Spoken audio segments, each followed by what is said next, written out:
Welcome students to the chapter number 4 of Engineering Materials, Heat Treatment of Steels, Part 2.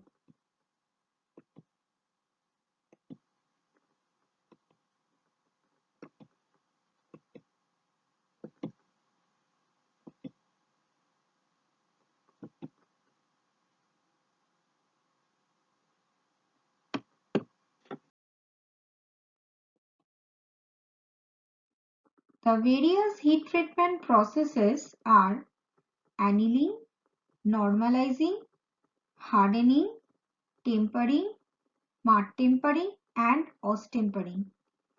The two main annealing processes are full annealing or annealing and process annealing or subcritical annealing. Annealing or full annealing. This process consists of heating the steel 30 to 50 degrees centigrade above upper critical point in the diagram GS line for hypoeutectoid steel and 50 degrees centigrade above lower critical point in the diagram CSK line for hypereutectoid steel. Now holding the steel at this temperature for sufficient period of time, that is 3 to 4 minutes for each millimeter thickness of the metal, and finally cooling the heated steel very slowly in the heat treatment furnace with the source of heat remove. Cooling may also be done by placing the heated parts under a non-conducting material such as sand or lime or ash.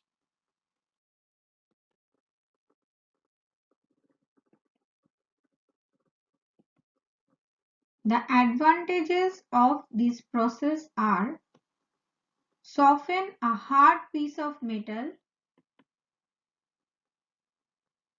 to improve the ductility and machinability of steel, to remove internal stresses set up in the steel due to previous hot or cold working on it, to refine the grain size, and the limitation of this process are: cooling process of annealing is relatively slow and which is limited in the furnace only. In that process, the holding time of the steel is high. By this process, generation of fine perlite structure of steel is not possible. The process is applied in steels to soften them for easy machining on cold working. Due to slow cooling process, this process is not applied to generate the hard structure on steel.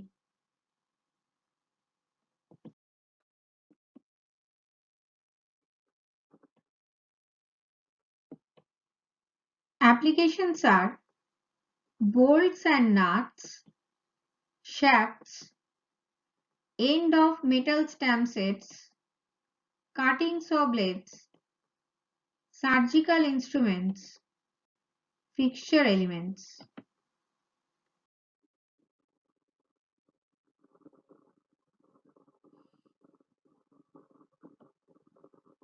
Process or subcritical annealing.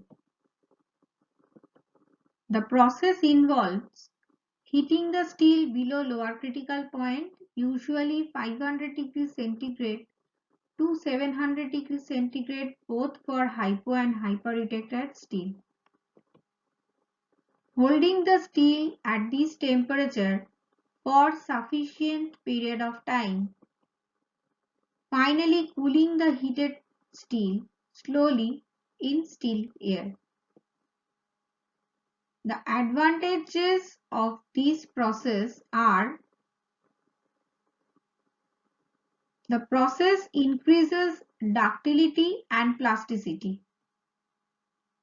It improves the shock resistance. It reduces the hardness and tensile strength. It improves machinability and percentage elongation and also reduction in area.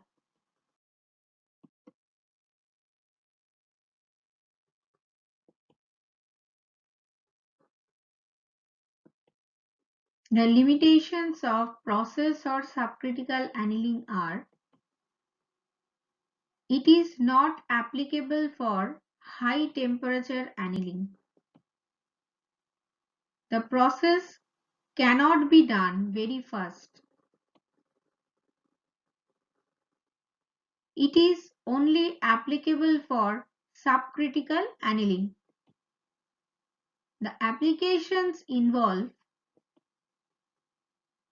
commonly used in sheet and wear industries.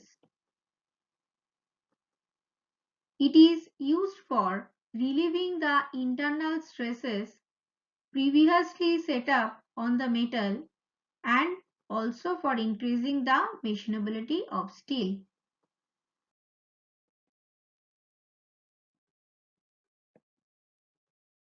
Normalizing.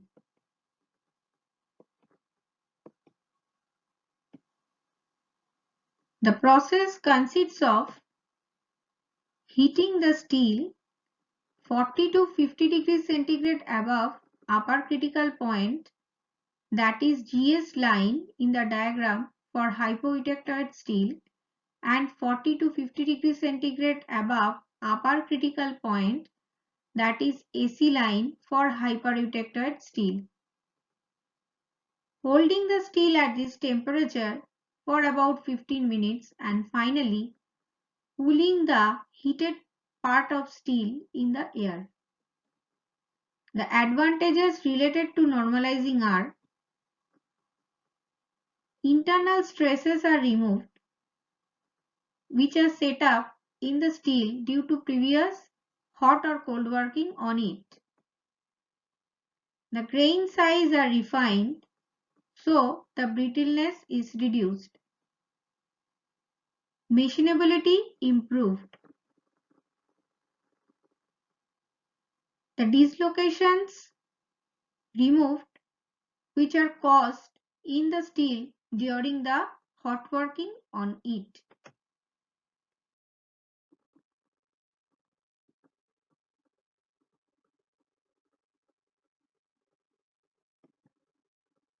The limitations of normalizing are: the cooling process is done only in steel air. The process is applicable only after annealing. It differs from full annealing in that the rate of cooling is more rapid and there is no extended soaking period. The type of structure obtained by normalizing depend largely on the thickness of cross section, which will affect the rate of cooling. The thin sections will give a much finer grain than the thick sections.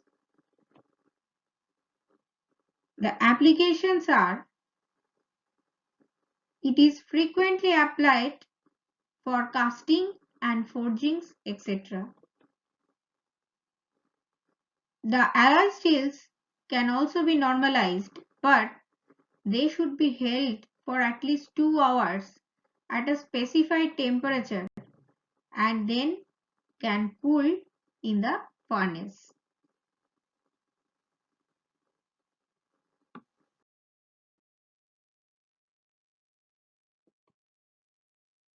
Hardening.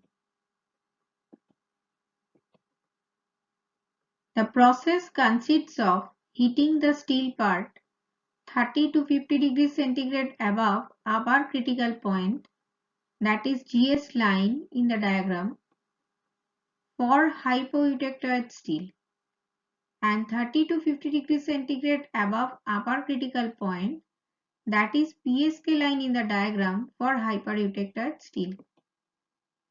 Holding the steel at this temperature for sufficient period of time to ensure the thorough penetration of heat into the steel to be hardened, and finally quenching, that is very rapid cooling the steel in water or oil or brine solution.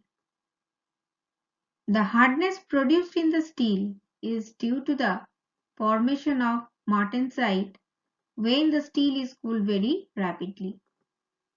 The advantages of this process are: the hardness is increased so that the steel piece can resist wear.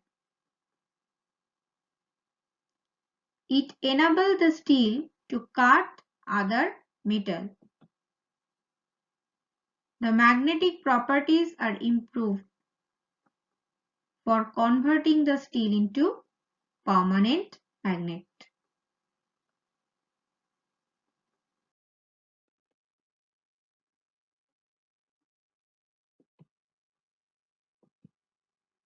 The limitations of the process are: it is only suitable for rapid cooling. The quenching temperature is one of the important factors for controlling the degree of hardness produced in the steel. The applications involve hacksaw blade, lathe bed, gauges and measuring instruments, cutting tool. Now, the part 2 of heat treatment of steel is completed. We'll be back with part 3 very soon. Thank you for listening the lecture.